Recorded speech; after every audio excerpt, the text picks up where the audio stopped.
Today, I am bringing you my top 36 wide receiver rankings for week 2 of the fantasy football season. Last week was strange. We'll take some information from it. We won't overreact too much, and we will try and help you get a W heading in here into week 2. Okay, the first wide receiver for me, over 44 points in week 1, Tyreek Hill, my wide receiver 2 pre-NFL draft rankings. Absolutely dominant. He goes up against New England at New England this week. Regardless, you're starting Tyreek Hill. You're not overthinking it. A lot of people are going to have Justin Jefferson at number 2. I can't fault them for that, but maybe it's a bold take. Maybe it's not. I'm going to put Jamar Chase as my wide receiver 2 for week 2. It was a rough week 1 in Cincinnati. The weather wasn't ideal. That team was being dominated by Myles Garrett. But I think they have a great bounce back opportunity here in week 2. Jamar Chase and Joe Burrow faced the Baltimore Ravens at home. And last week, the Ravens gave up the 9th most points to wide receivers, and they faced the Houston Texans. CJ Stroud, rookie CJ Stroud, Nico Collins and that group put up the 9th most points in week 1. Jamar Chase, Joe Burrow, T. Higgins are going to bounce back in a huge way in week 2. In fact, I'm making a bold take that I believe that the most fantasy points of any wide receiver room this week will come from the Cincinnati Bengals. They'll bounce back in a huge way. Don't be scared. And my number 3, you can't go wrong here, Justin Jefferson. These are elite guys. You start them without questions. Jefferson has a tough matchup Thursday night, tonight's matchup at the Eagles. The Eagles were a very tough matchup all last year, okay? And we remember the Thursday night football when the Eagles faced the Vikings last year as well. Justin Jefferson, Kirk Cousins, they did not have their best game. Let's hope that they were able to figure a way around that to get the ball into Justin Jefferson's hands. That's it for tier 1. We'll now head into tier 2 here. Stephon Diggs, what do we know? You get paycheck, life, death, taxes, and Stephon Diggs is going to get the ball from Josh Allen. He faces the Raiders. They're middle of the pack right now against wide receivers. I'm a big fan of starting Stephon Diggs. He's going to be great all year long. Now, we talk about A.J. Brown. Eagles had, I would say, not a disappointing week 1 versus the Patriots, but certainly underwhelming. A.J. Brown is going to bounce back in a big way tonight versus the Minnesota Vikings. Now, of course, if you're watching this on a Friday and Saturday and A.J. Brown and the Eagles did not bounce back in a big way, then maybe you're clowning me in the comments. Who cares? I'm being bold. Well, not even bold. I think this is where he should be ranked, honestly, as the wide receiver 5 on the week. The Vikings last week gave up a ton of points to the Tampa Bay Bucks, Baker Mayfield. We had Mike Evans, Chris Godwin, even Trey Palmer got into the end zone. So start your Eagle wide receivers with confidence. I also have Calvin Ridley in this tier. Calvin Ridley was a my guy heading into the year. It was great to see him dominate. We have to keep in mind that it was versus a very inexperienced Colts secondary, but I love the matchup this week. We have the Chiefs, the Jacksonville Jaguars at home versus the Kansas City Chiefs. Keep in mind, these are 2 of the AFC's best offenses. We believe that Travis Kelce will be back on the other side, so this should be a high-scoring game. I want as many mouths or as many starting options in this matchup. This could be a shootout in Jacksonville versus the Chiefs. The other players that I would have now start in tier number 3. We'll go ahead and we'll put Amon-Ra St. Brown here. Amon-Ra St. Brown faces the Seattle Seahawks. Last week, they gave up the 3rd most points to fantasy wide receivers. And if you think about it, who was dominating this defense last week? That was Puka Nacua. We know damn well that Amon-Ra has wide receiver 1 potential versus this secondary here in week 2. So he had a great week 1 versus the Chiefs. That should continue versus the Seattle Seahawks. Next, we will put Devonta Smith. We already talked about how much we like the matchup for A.J. Brown. If you're watching this later on and Friday and Saturday, maybe you can clown me. Maybe these guys didn't play well. But right now, as we're heading into tonight's matchup, I'm a huge fan of A.J. Brown and Devonta Smith. Devonta Smith being my wide receiver 8 on the week. The Vikings, again, got absolutely destroyed in the air, at least through the wide receiver room. Mike Evans, Chris Godwin last week. All right, we have 2 more wide receivers in this tier 3. The first one is Christopher Olave. Chris Olave faces the Carolina Panthers this week.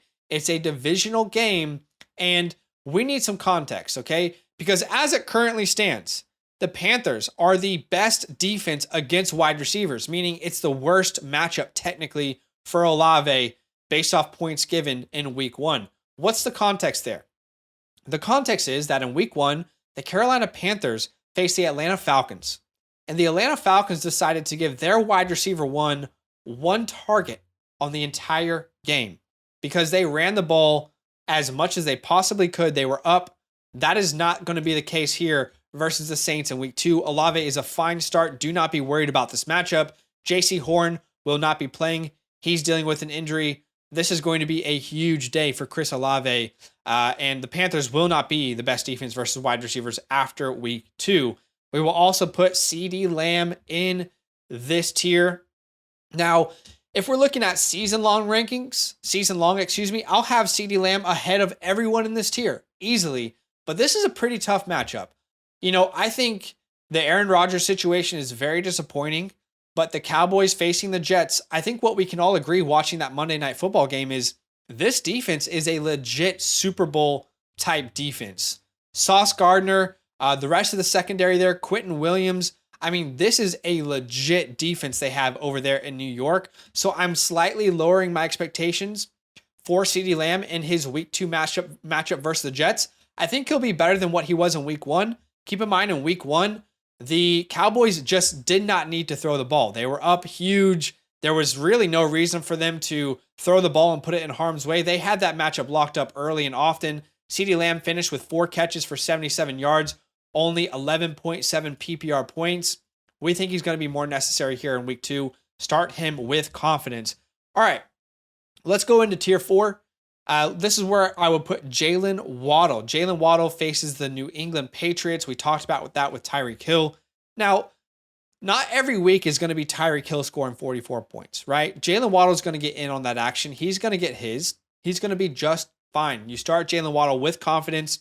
He, for me, on the week is my wide receiver 11 as the Dolphins go up to New England. Okay, my wide receiver 12 on the week is Davante Adams. Davante Adams did not have his best game last week. However, we have to keep in mind that Davante Adams was being shadowed by one of the league's best defensive backs, Pat Surtain. That won't be the case this week. Last week, 9 targets, 6 catches for 66 yards, almost 13 PPR points. He should have a better week this week. He goes up against the Buffalo Bills at Buffalo. The difference is Jacoby Myers is currently in concussion protocol. So if Jacoby's in concussion protocol, we could see Davante Adams with 10, 11, 12 targets here in week 2. Regardless, it's Davante Adams. You don't overthink it. You play your superstars. And the same can be said with the last wide receiver here in my tier 5. Let's talk about my wide receiver 13, Keenan Allen. This is a incredible matchup for all Charger wide receivers. I love Charger wide receivers this week. Keenan Allen and Justin Herbert, they go to Tennessee. We talked about this before the year. Tennessee's secondary is super suspect. Last week, they gave up the second most points to wide receivers. That was Michael Thomas, Rashid Shaheed, and Chris Olave dominating their secondary. There is no reason why Justin Herbert, Keenan Allen, Mike Williams can't do the absolute same thing. You start Keenan Allen with the utmost confidence here heading into week 2. Okay, into tier number 5. As we go down, I'll try and spend a little more time and we'll get more into the nitty gritty here. But here in tier number 5, remember earlier I told you guys that Jamar Chase is my wide receiver 2 on the week. I talked about how I think this team will have a huge bounce back. I believe that the Bengals will have the most points from the wide receiver position of any team this week in fantasy. We're also all in on a T. Higgins bounce back. T. Higgins is a start of the week for me. Keep in mind, last week, T. Higgins was still targeted 8 times. He had the targets. The issue was this team was down. They were down early often. They were not in groove. Joe Burrow coming back from that injury. The weather was a mess. This should be a much better game versus their division rivals, the Baltimore Ravens. Like we said, C.J. Stroud was able to pick apart that secondary. So should Joe Burrow. Okay, my wide receiver 15 we'll talk about next. That is DK Metcalf. DK Metcalf goes to Detroit this week. We should see a bounce back for the Seahawks offense. Okay. Geno Smith was not very good second half. Now, a lot of that had to do with both of their tackles going down. If you don't know, both of Seattle's starting tackles went down with injuries, and it's more difficult for you to replace those tackles in the middle of a game rather than having an entire week to game plan around what you don't have. So if you have DK Metcalf, if you have Tyler Lockett, these guys are starts again this week. In fact, I'll go ahead and put Tyler Lockett in. He's not, the next guy on my list, but if we're talking about these two, Tyler Lockett, my wide receiver 18, Metcalf, my 15, you start these guys with confidence in week 2.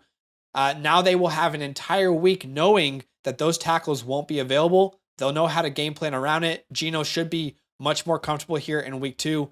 I'm taking DK and Tyler. I'm putting them in my lineup, and I'm not questioning it. We know these are two offenses that can score a lot of points. So this could be one of those high scoring matchups in week 2. Okay, we will also talk about Brandon Ayuk. Brandon Ayuk had an incredible week 1. In fact, in week 1, only Tyreek Hill had better fantasy points. He caught 8 balls on 8 targets for 129 yards and 2 touchdowns, finishing just under 33 fantasy points. Now, is Brandon Ayuk going to be the wide receiver 2 every single week? No, of course not. Is he someone that you should play every single week? Yes, absolutely. Brandon Ayuk and Brock Purdy, they head to Los Angeles to face the Rams last week. The Rams were pretty good against wide receivers. They gave out the 7th fewest points. This is an afternoon game, and it should be a pretty good matchup for Brandon Ayuk and co. I'm not ready to pop him in my top 12 because I think there will be ups and downs. It'll be Debo one week. It'll be Ayuk one week. It'll be Kittle. Some weeks, multiple players will be really good, but it won't be Brandon Ayuk every single week, in my opinion. He's still a must start. Now, we also will have a bounce back, in my opinion, on Monday Night Football for Amari Cooper. Amari Cooper, my wide receiver 17 this week. They go to Pittsburgh. Pittsburgh was absolutely destroyed in their secondary by Brandon Ayuk and company. We just talked about how Ayuk finished as a wide receiver 2 on the week last week. Amari Cooper has a great bounce back opportunity. We believe Pittsburgh's a good defense, but man, they got absolutely picked apart. Deshaun Watson looked good in the second half. It was a weather game. We can't put too much stock into it, but we're going to go ahead and say a bounce back for Amari Cooper on Monday Night Football. And we have one more wide receiver in this tier. I'm not personally ready to be completely out on this player just yet. I know some people might be upset that I have him this high. I'm happy to agree to disagree. This is another one of my starts of the week. In the video I brought earlier, we'll talk about DJ Moore. I know a lot of people might turn off the video. They might be pissed off at me. They might be calling me a clown in the comments. DJ Moore, I believe, will have a bounce back. This is one of those examples where we can't overcorrect too much. DJ Moore still ran the most routes of any wide receiver in week 1. The good news as well, Justin Fields threw the ball 37 times, more than he threw of any game last year. So the Bears should be willing to throw the ball a little bit more. And DJ Moore's matchup looks fantastic. DJ Moore goes to Tampa Bay to face the Bucs, who last week gave up the second most points to wide receivers. Remember, we had Jordan Addison score a touchdown. We had Justin Jefferson go crazy. TJ Hawkinson had a great week. Even KJ Osborne had 6 targets and got super involved. So teams know that they can beat the Tampa Bay Bucs through the air. If there's any week that DJ Moore can bounce back, it's this week. Now, here's what I'll say. If DJ Moore and Justin Fields go out there and they lay an absolute goose egg stinker, then of course we need to completely readjust. At that point, we can't have DJ Moore anywhere near our top 24. But I'm not willing at this point, after only one game, a small sample size, to give up on DJ Moore and the potential target share that he could see in the Chicago Bears offense. All right. I'm not willing to say it's completely over. All right. The next wide receiver on my list, again, I don't want to overreact too much. This is where I would put Garrett Wilson. Garrett Wilson loses Aaron Rodgers, but makes a ridiculous catch, a highlight touchdown reception off a poor Zach Wilson throw. Here's what I know for sure. Okay, Garrett Wilson and the Jets, they're going to face the Dallas Cowboys, who did not give up really any points to wide receivers last week. If you watched the Cowboys versus the Giants, you saw how good that Cowboys defense is, but you also can't acknowledge that the Cowboys defense won't be under that little pressure, offensively every single week. What we do know about Garrett Wilson is he's clearly the number one target. He's going to dominate target share. And in theory, if anyone's scoring a receiving touchdown, it's Garrett Wilson. Now, I don't expect the Jets to score a ton of points, but Wilson, I'm not ready to knock outside my top 24 just yet. I think the talent can transcend the situation. Okay, another start of the week. This guy is currently dealing with an injury. So if you're watching this later into the week, maybe we know a little bit more. I'm going to go ahead and assume that he plays. I think at the moment he's getting some veteran rest days. That is DeAndre Hopkins. DeAndre Hopkins faces, I believe, the Los Angeles Chargers, who last week were absolutely decimated in their secondary. Over 50 PPR points to Dolphin wide receivers. Now, that has a lot to do with Tyreek Hill. Now, the Chargers aren't the worst secondary in the NFL, but as we know, they can have some pretty bad games. I want to start DeAndre Hopkins if he plays. This is a great matchup for him versus the Chargers, and it's at home as well. Okay, one of those things that we learned in week one, we all had the question mark coming in. Will it be Zay Flowers? Is Rashad Bateman going to get heavily involved? What about OBJ? Well, what we now know that Zay Flowers is the clear number one wide receiver. I could be overreacting, but I'm ready at this point to strongly claim Zay Flowers is a wide receiver to own in Baltimore. Had over 10 targets in his first ever game. If you look at first read targets amongst the NFL, Zay Flowers was top 3 in that category. They were throwing it to him early, often down the field. Also in the screen game, little short slants, just getting the ball into his hands. He should be great. I like this matchup versus the Cincinnati Bengals in the sense that both the Ravens and the Bengals could have put up huge points in this game. I'm starting Zay Flowers with confidence. Now, I know that Mark Andrews was not in the game last week, and I do believe that Mark Andrews will be the number one. If Mark Andrews wasn't playing again this week, which I think he will play, I would move Zay Flowers all the way probably ahead of Tyler Lockett. Yeah, he'd be my wide receiver 18 on the week. So I think when we see this offense in full swing, it'll be Mark Andrews, it'll be Zay Flowers. Those would be the two guys that you really want to start. And I think it also helps the receiving options when you consider that J.K. Dobbins is out for the year. Yes, Gus Edwards is going to play. Yes, Justice Hill is going to play. But they're going to have to slightly change the game plan. And I believe that is good news for Zay Flowers owners. So our wide receiver 22 on the week. I don't think we're overreacting to week one. I think that's an indication of what we'll see rest of season rather than just a one-game fluke. Now, will he get 10 targets every game? No. Okay, but he's going to be great. Okay, my wide receiver 23 on the week is Mike Williams. I love this matchup. Tennessee gave up the second most points to wide receivers last week. We talked about this with Keenan Allen. Start your Chargers wide receivers. They are fantastic options this week. Next, we'll talk about Deebo Samuel. Deebo Samuel and the 49ers face the Los Angeles Rams. Deebo is a great play.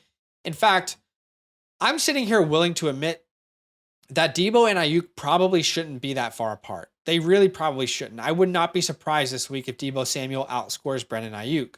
What I will say is that Ayuk has looked fantastic with Brock Purdy. That goes all the way to back to last year, weeks 13 onwards.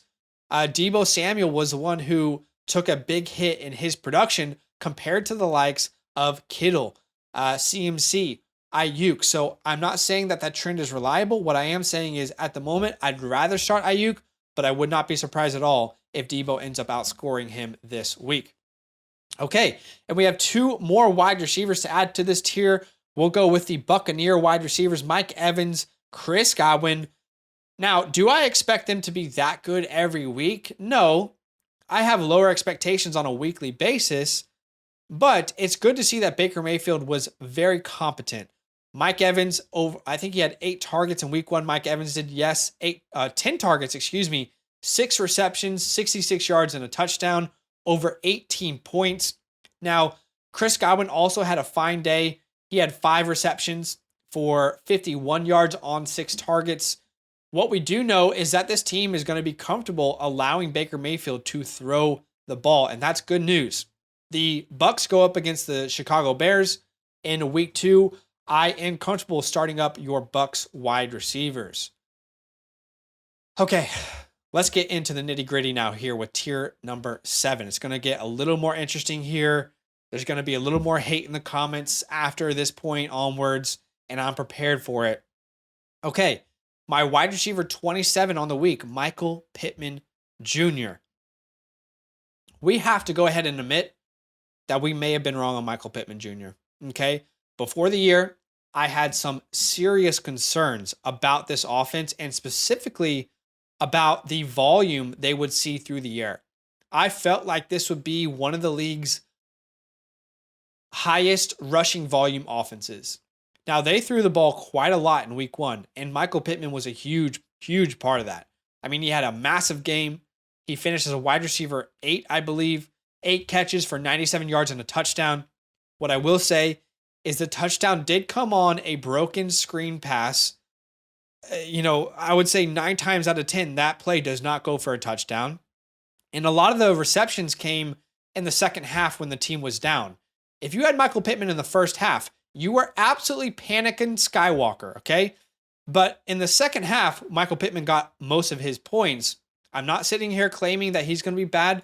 I'm not sitting here claiming it was a fluke. I'm owning up to it, saying maybe I was wrong on Michael Pittman, but I'm not just yet ready to crown him as a locked and loaded top 24 guy. He's my wide receiver 27 on the week. I'm comfortable starting him. He faces the Houston Texans. What I will say is most teams in the past couple years have been beating the Texans on the ground, not through the air.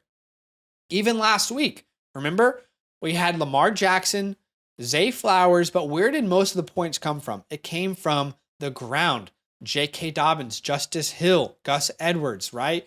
So there is a real chance here where the Indianapolis Colts are scoring on the ground. Maybe Anthony Richardson is rushing in for a touchdown. Maybe Zach Moss is involved. Regardless, I'm comfortable starting Pittman. I'm ready to hold my hand up and say I'm wrong. I've been saying that in this video, but I'm also not quite ready to crown him based off one performance as a top 12 locked and loaded guy. Okay, after Michael Pittman, here's what I'll say. The next player we're going to talk about is Puka Nacua, my wide receiver 28 on the week. And oh boy, I'm ready for the reactions in the comments because it's either going to be love, I'm glad you're respecting him, or hate. You're way too high on him. You have no idea what you're talking about, right? There'll be no in between. I'm sure of it. Here's what I'll say. 15 targets on a debut is unheard of.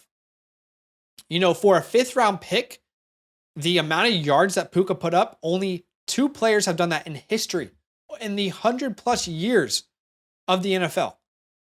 So I want to put respect on Puka's name. Now, am I ready to claim he's a top 24 locked and loaded guy? No, of course not. And I understand the matchup isn't great versus the Niners. But the Niners still gave up the 10th most points to wide receivers last week. I think the Niners will be able to score a ton of points, which means that the Rams will have to throw the ball. And Puka should be heavily involved. The good news for Puka is he didn't play most of his time in the slot. He's not like this guy who, when Kupp is back, he's going to be irrelevant. He played over 70% of his snaps out wide. I believe they found their Robert Woods replacement.